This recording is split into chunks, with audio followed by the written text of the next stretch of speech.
역사하시는 하나님 아버지 감사합니다. 오늘 주의 말씀을 듣기 전에 하나님 우리의 마음을 준비하며 또 엽니다. 주께서 아버지 임재하시고 말씀으로 임하시는 주님, 말씀으로 임하시는 주님, 주의 영광을 보게 하여 주시옵소서. 주여 감사합니다. 주여. 참으로 좋으신 하나님, 오늘도 좋은 하루를 허락하여 주시고 하나님 앞에 나와 예배드리게 하여 주심을 감사합니다. 우리의 예배를 받아주시고 특별히 오늘 지금 이 시간 말씀의 시간입니다. 살아계신 예수 그리스도, 살아계신 그 하나님을 경험하는 귀한 시간 되게 하여 주시옵소서. 예수님의 이름으로 기도드리옵나이다. 아멘. 할렐루야. 오늘 하나님의 말씀이 들려질 때에 주의 음성을 듣는 그런 은혜가 있기를 주의 이름으로 축원합니다. 우리가 지난 주일에 이어서 요한계시록을 계속해서 이제 강의를 좀 하려고 하는데요, 얼만큼 할 수 있을지 모르겠습니다. 여러분, 요한계시록을 제대로 공부를 하면 이 요한계시록이 복음서이다 라는 말을 붙일 수 있을 거예요. 여러분, 우리가 복음서라고 하면 뭐가 있습니까? 사복음서에 마태, 마가, 누가, 요한이 있죠. 어떤 신학자는 이 요한계시록은 5복음서다, 5번째 복음서다라고 그렇게 이야기를 했어요. 왜냐하면 한번 생각해 보십시오. 마태, 마가, 누가, 요한 이 4복음서에 예수님의 초림에 대해서 이야기를 하죠. 예수님이 이 땅에 오셨다. 근데 그 예수님께서 고난의 종으로, 구원자로, 어린 양으로, 또 완전한 사람으로 이 땅에 오셨다라는 것을 말씀하고 있습니다. 그리고 조금 다시 오실 예수님에 대해서 언급을 하죠. 근데 완전하게 다시 오실 예수님, 재림의 예수님에 대해서 언급하고 있는 성경이 있다면 유일하게 요한계시록이죠. 이 요한계시록은 이제 예수님에 대해서 언급을 하는데 이제는 더 이상 사람이 아니라 하나님의 그 본체, 하나님의 그 본연으로 오실 것이다. 그리고 예수님은 어린 양이 아니라 사자로 이 땅에 오실 것이다. 그 예수님은 구원자가 아니라 심판의 주로 이 땅에 오실 것이다. 그리고 더 이상 고난의 종이 아니라 왕의 왕, 주의 주로 이 땅에 다시 오신다라는 것을 말씀하고 있죠. 여러분, 이 요한계시록은 예수님의 그 본연의 모습을 보여주는 유일한 성경이다라고 말할 수 있습니다. 근데 이 사단이 요한계시록을 우리에게 위협하는 책으로, 무서운 책으로 그렇게 왜곡을 시켜가지고 이 요한계시록을 읽지 못하게 합니다. 그리고 많은 이단들이 믿는 사람들을 현혹하기 위해서 가장 많이 사용하는 책이 이 요한계시록이에요. 근데 요한계시록은 그런 책이 아니다라고 지난 주일에도 분명히 말씀을 드렸죠. 사도 요한이 이 요한계시록을 계시를 받을 때에 이것을 들었다라고 말하지 아니하고 보았다라고 말씀하고 있습니다.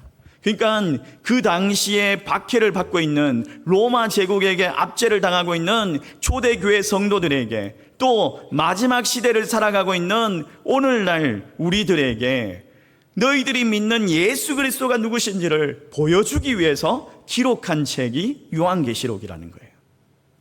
여러분, 지난 주일날 제가 요한계시록은 묵시문학입니다 라고 이야기를 했었어요. 기억나십니까? 묵시문학이 뭐라고 했죠? 이 유대인들이 박해를 많이 당하다 보니까 묵시문학이라고 해서 박해자들은 눈치를 못 채게, 그리고 이것을 받는 사람들은 눈치를 채게, 알아볼 수 있게 그렇게 적은 것이 묵시문학이다라고 얘기를 했어요. 그러니까 요한계시록은 그 당시에 로마에게 압박을 당하고 있는, 핍박을 당하고 있는 그리스도인들에게 알아볼 수 있게 적은거린 거죠. 박해자들은 눈치를 못 채게 하면서 그 당시에 박해를 당하고 있는 그리스도인들은 알아볼 수 있도록 쓴 글이 묵시문학, 이 요한계시록이더라는 거예요. 이 요한계시록에는 상징과 숫자가 참 많이 나옵니다. 근데 이것을 푸는 코드는 의외로 쉽습니다. 자, 첫 번째 코드가 뭐냐면 성경이에요. 성경. 구약 성경을 알면 이 요한계시록을 정말 굉장히 쉽게 풀 수가 있습니다. 특별히 창세기, 출애굽기, 이사야, 에스겔, 다니엘, 스가랴, 예레미야, 여기에서 나오는 한상이나 여기서 나오는 그런 상징들이 그대로 그냥 요한계시록에 반복해서 사용되고 있어요. 그러니까 구약 성경을 잘 모르고 요한계시록을 본다? 이건요 마치 구구단을 외우지 아니하고 곱하기를 한다, 이런 거예요. 구구단을 외워야지 곱하기를 할 수 있는 것처럼 구약 성경을 알아야지 구약 성경에 나오는 나팔, 촛대, 유다 지파, 사자, 12지파, 바벨론, 이런 이야기들이 나오죠. 이런 상징들이 나오죠. 이걸 알아야지 요한계시록을 쉽게 풀어낼 수가 있는 거죠. 예를 들어서 요한계시록의 마지막에 나오는 이 생명나무, 어디에 나옵니까? 그렇죠. 창세기 2장에 선악을 알게 하는 나무 옆에 생명나무가 있었어요. 이걸 알려면 구약 성경을 알아야 되는 거죠. 두 번째로 요한계시록을 푸는 코드는요, 숫자예요. 숫자가 굉장히 많이 나오죠. 여러분, 어느 나라나 어느 문화에 따라서 이 숫자에 대한 개념이 다르죠. 우리나라 사람들은요, 사자를 싫어합니다. 왜 사자를 싫어합니까? 죽는다라고 이야기하죠. 죽음을 뜻하기 때문에. 그래서 엘리베이터에 뭐라고 적혀 있습니까? 4 대신에 F라고 적혀 있어요. 그와 같이 미국 사람들은요 13을 싫어해요. 13일의 금요일 밤. 아주 무서운 밤이죠. 테러블한 날이죠. 이런 13을 싫어하고 유대인들도 마찬가지죠. 유대인들도 좋아하는 숫자가 있고 싫어하는 숫자가 있는 거예요. 좋아하는 숫자가 뭐냐? 1이라는 숫자. 1이라는 숫자가 뭘까요? 유일하신 하나님을 상징하는 숫자 1, 그리고 3이라는 숫자. 이 3이라는 숫자는 하늘의 숫자라고 이야기를 합니다. 그래서 성부와 성자와 성령. 그리고 4라는 숫자는요 그렇게 좋아하진 않는데 땅의 숫자라고 이야기를 하죠. 동서남북 해가지고. 그래서 하늘의 숫자와 땅의 숫자가 더하면 얼마죠? 7이죠. 7은 무슨 숫자다? 완전 숫자다. 7일까지 하나님께서 6일까지 창조하시고 7일 날 쉬셨다. 이 사도 요한은요 이 7이라는 숫자를 굉장히 좋아했던 것 같아요.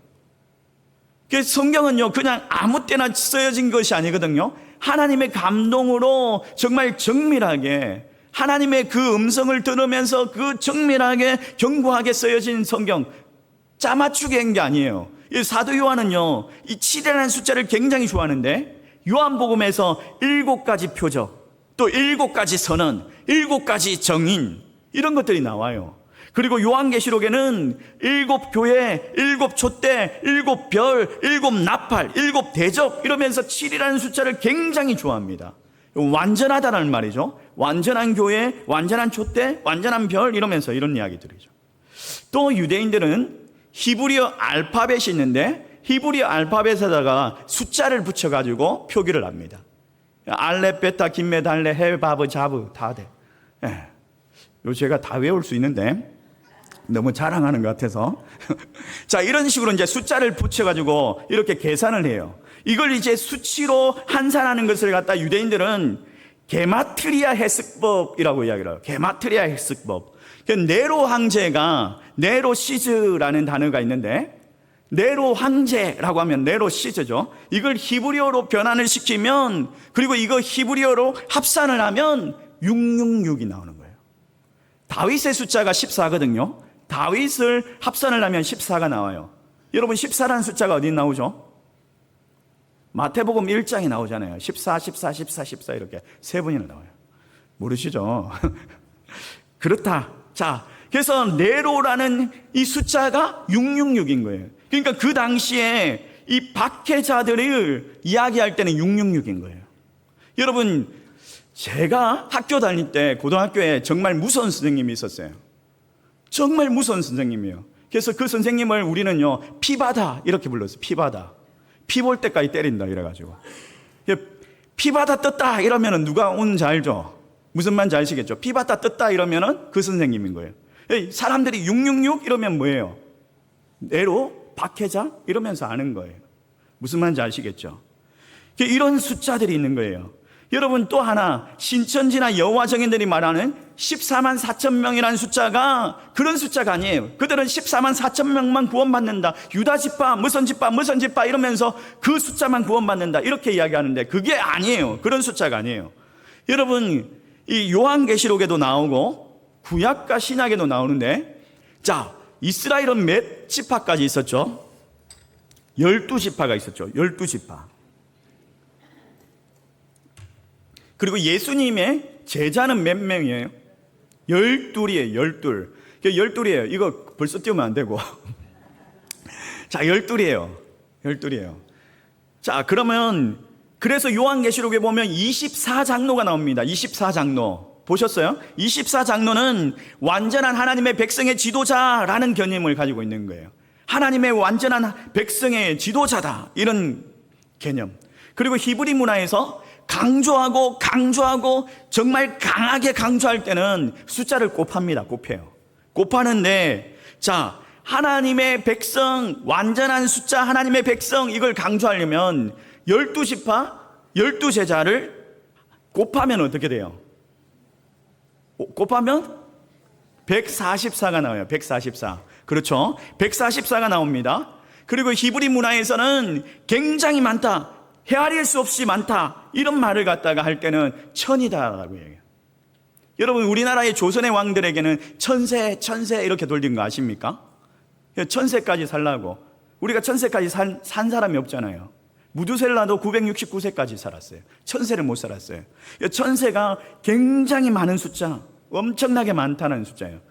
구약 성경에 보면 사울은 천천히요, 다윗은 만만히요, 이런 이야기를 합니다. 만이라는 숫자는 막 무한대, 영원하다, 이런 숫자예요. 예. 그러니까 천이라는 숫자는 그냥 천이라는 개념만 가진 것이 아니라 굉장히 많다, 수도 없이 많다, 이런 뜻을 가지고 있는 거죠. 그래서 신구약의 하나님의 백성들 144, 여 완전하신 하나님의 그 백성들, 그들이 엄청나게 많다, 이걸 천이죠. 천을 곱하면 얼마예요? 14만 4천 명. 이게 무슨 뜻이냐? 하나님의 백성, 구원받은 하나님의 백성이 수도 없이 많다. 신구약에 그 수도 없이 많다. 무슨 말을 하고 있냐면, 너 혼자 예수 믿는 게 아니야. 너 혼자 그렇게 고난당하는 것이 아니야. 너 혼자 예수 믿으면서 그렇게 갈등 가운데 힘들어하는 것이 아니란 말이야. 정말 수많은 사람들이 이 세상 가운데서 갈등 가지면서 힘들어하면서 예수 믿고 있는 거야. 견디는 거야. 너만 그렇게 사는 것이 아니야. 훈련소 가가지고 훈련을 받을 때 얼마나 힘들어요? 막 포기하고 싶죠.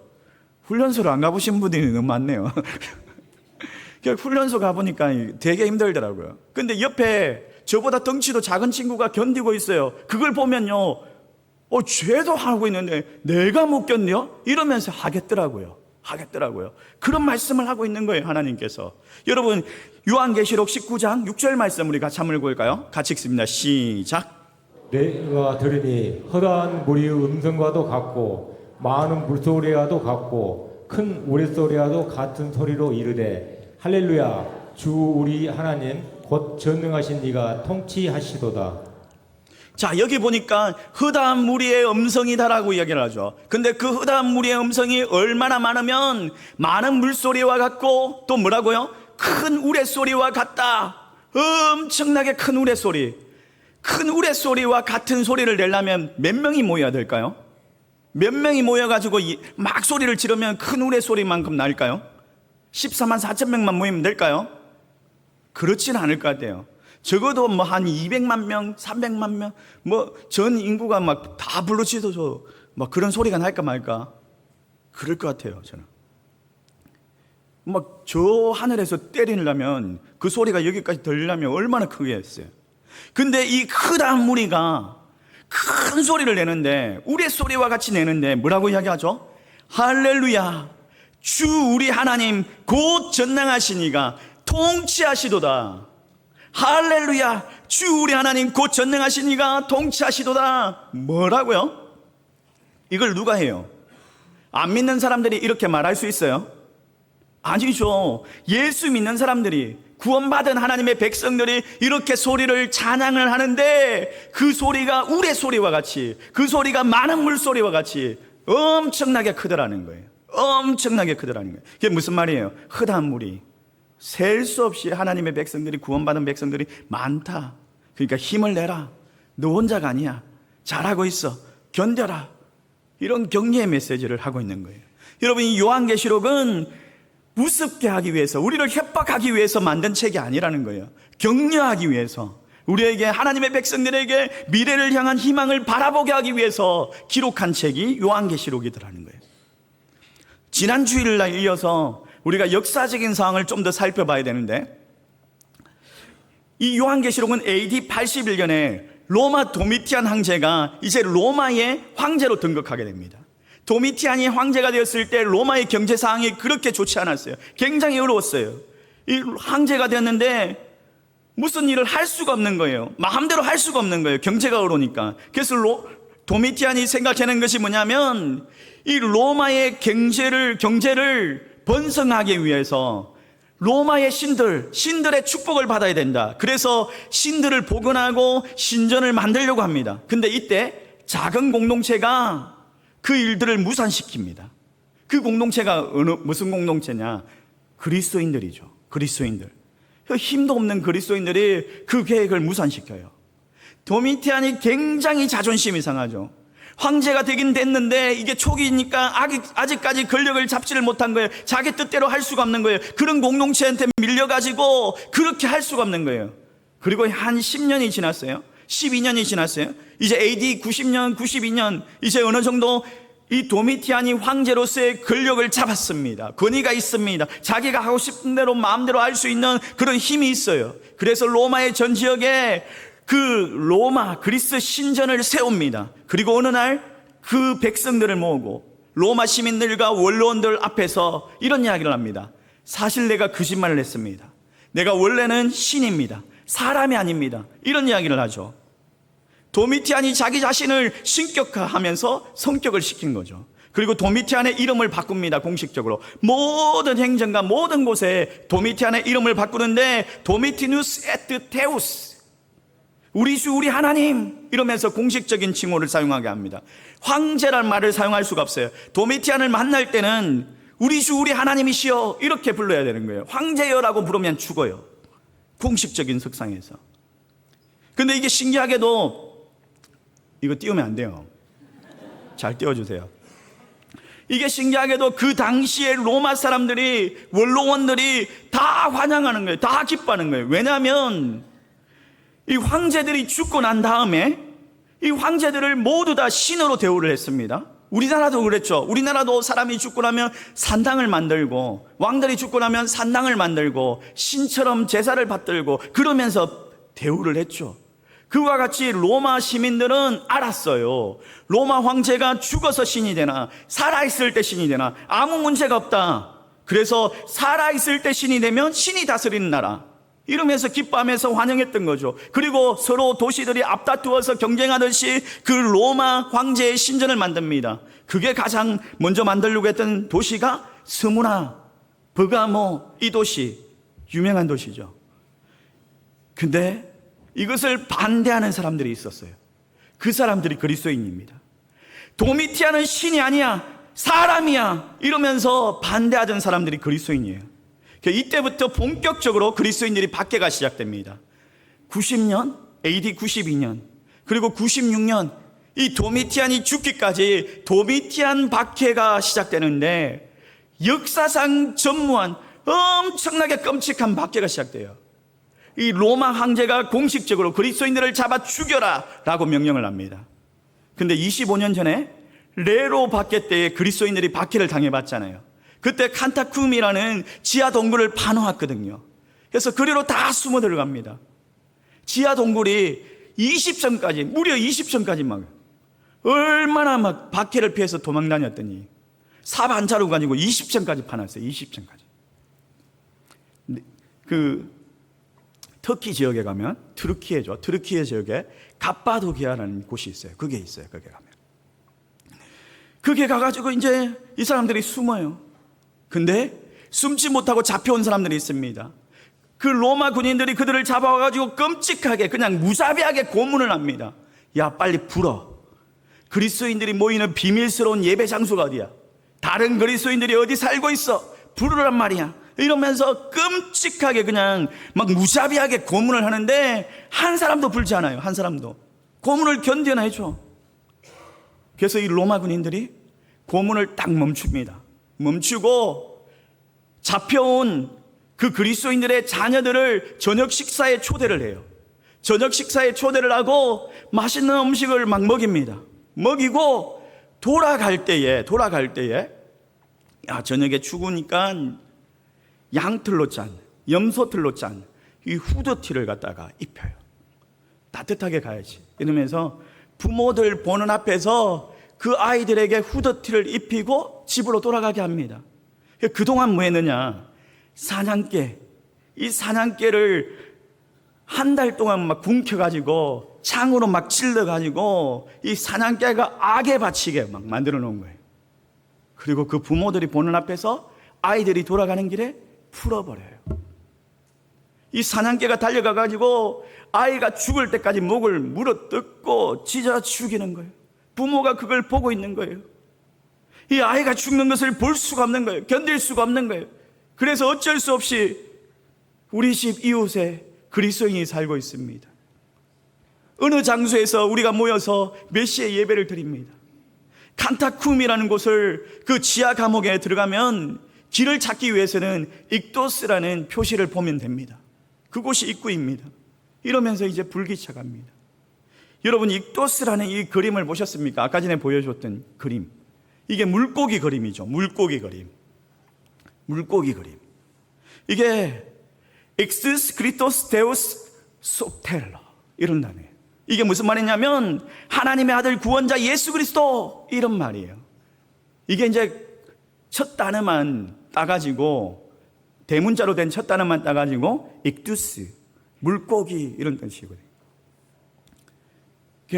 그리스도인들이 이걸로 비밀로 모였어요. 어떻게 모이느냐? 한 사람이 길에서 물고기를 반만 거려요. 반만. 그림을 반만 거려요.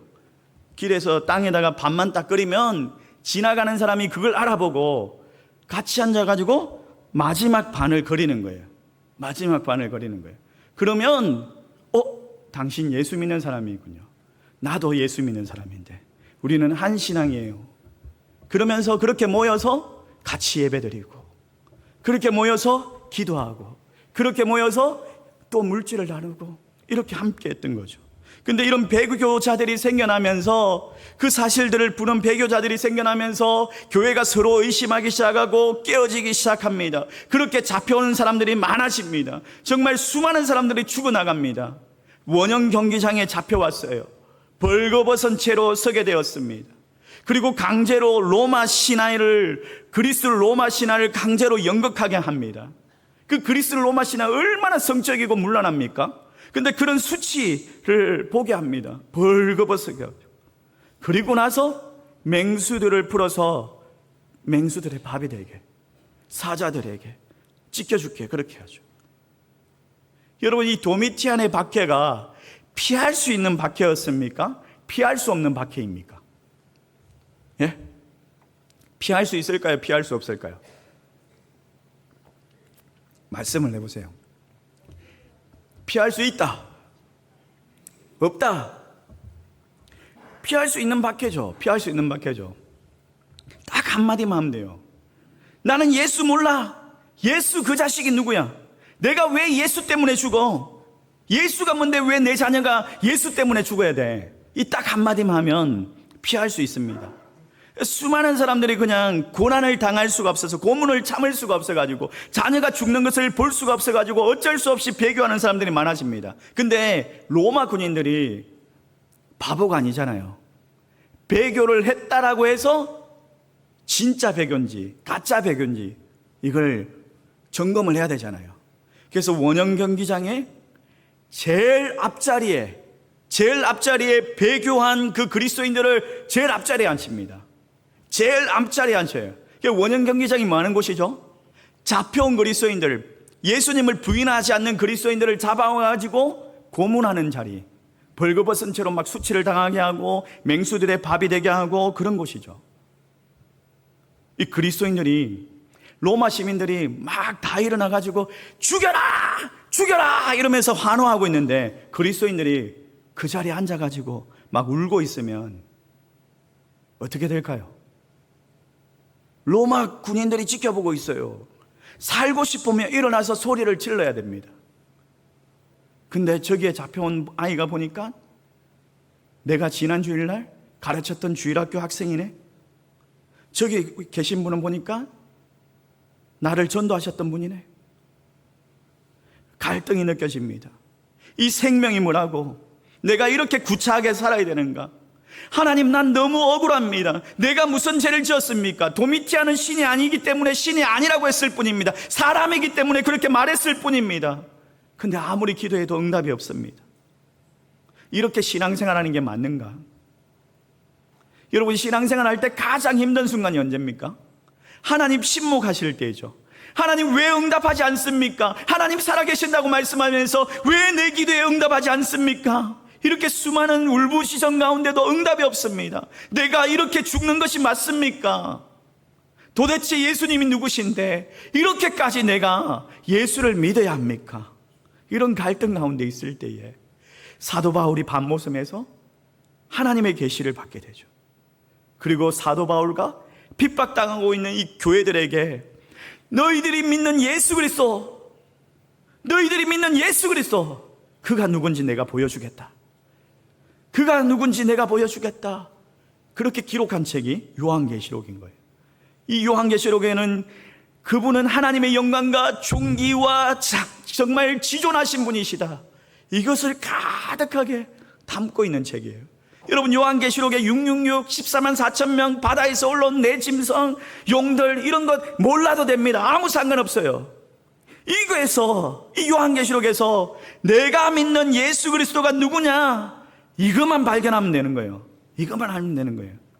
오늘 본문에 4절에서 8절 말씀에 딱 세 가지가 있는데, 좀 세 가지로 요약을 할 수 있는데, 제가 다 시간이 없어가지고 다음엔 또 할 건데요, 우리 같이 한번 따라해 봅시다. 예수님은 지금도 살아계신 하나님이시다.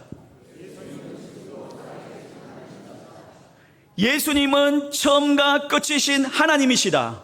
예수님은 처음과 끝이신 하나님이시다. 예수님은 우리 주 우리 하나님이시다. 예수님은 우리 주 우리 하나님이시다. 이게 여러분들의 신앙의 고백이 될 수 있기를 주의 이름으로 축원합니다. 이 4절과 8절 말씀에 이 말씀이 있는 거예요. 이 말씀이 있어요. 예수님 정말 내 생명을 바치기에 합당하신 분인가? 정말 가치가 있는 분인가? 도대체 예수님은 누군가? 그 질문과 그 갈등 가운데 믿음이 흔들리는 성도들에게 예수님은 이런 분이야, 지금도 살아계신 하나님이셔, 이 말씀을 하고 있는 거예요. 여러분, 4절과 8절 말씀을 우리 같이 한번 읽어볼까요? 자, 눈을 크게 뜨고 우리 4절과 8절 말씀 우리 같이 한번 읽어봅시다. 시작. 요한은 아시아에 있는 7 교회에 편지하노니 이제도 계시고 전에도 계셨고 장찰 오실 이와 그의 보좌 앞에 있는 7 영과 주 하나님이 이르시되 나는 알파 오메가라, 이제도 있고 전에도 있었고 장차 올 자요 전능한 자라 하시더라. 히브리어 문학에 18가지의 법칙이 있어요. 근데 그 중에 하나가, 가장 많이 나오는 문법 중에 하나가 인크루지오라고 해가지고 우리나라 말로는 수미상관법. 그러니까 서론과 결론에 이게 답이 있는 거예요. 앞과 끝에 답이 있는 거예요. 영어도 마찬가지예요. 영어를 이제 독해를 하는데 큰 지문을 주잖아요. 그러면 앞에 한 두세 문장만 읽으면은 답이 다 나와요. 답이 다 나와요. 이것도 마찬가지예요. 자, 4절과 8절 말씀에 보면 반복되는 단어가 있어요. 반복되는 단어가. 어떤 단어가 반복됩니까? 이제도 계시고 전에도 계셨고 장차 오실이다. 8절에도 이제도 있고 전에도 있었고 장차 올 자다. 이거를 이제 강조하고 있는 거잖아요. 근데 여기서 이상한 걸 발견을 못 하셨죠? 발견하셨어요? 뭐가 이상합니까?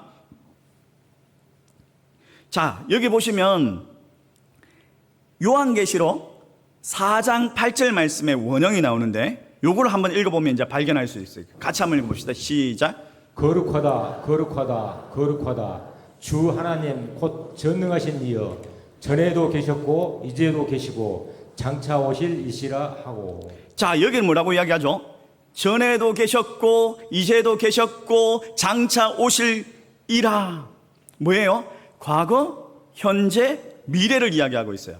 근데 4장과 8장 말씀에 뭐라고 이야기해요? 이제도 계시고 뭐예요? 현재, 그리고 전에도 계시고 과거, 그리고 장차 오실리라, 미래. 그러니까 뭐를 강조하고 있죠? 현재를 강조하고 있는 거예요. 여러분, 영어에서 도치문이라고 있어요. 강조하고 싶은 단어를 앞으로 빼가지고 이야기하는 게 도치문이라고 하는데, 여기서 앞으로 뺀 단어가 뭐예요? 이제도 계시고, 이걸 강조하고 있는 거예요. 하나님은, 예수님은 어떤 분이시다? 지금도 살아계신 하나님이시다. 이걸 강조하고 있는 거예요. 너희들 곁에 지금도 살아계신다. 너희들이 죽을 것 같고 고난당하고 있을 때 하나님 보이지 않지만은 그 하나님이 지금도 살아계신다. 과거에 그 하나님의 은혜를 알 것 같아요. 그 하나님 과거에는 홍해를 가르셨어요. 광야에서 40년 동안 먹이시고 입히셨어요. 근데 지금 뭐 하십니까, 하나님? 그때는 그렇게 은혜를 베풀어 주셨는데 지금은 뭐 하십니까? 왜 응답하지 않습니까? 그렇게 절규하고 있는 그들에게 지금도 살아계셔. 지금도 너희들 옆에 계신단 말이야. 사망의 근세를 깨뜨리고 지금도 살아계신 하나님이시다. 동일한 능력과 전지전능하신 그 하나님이 너희들 옆에 있단 말이야. 믿음으로 승리해라. 믿음으로 견뎌라.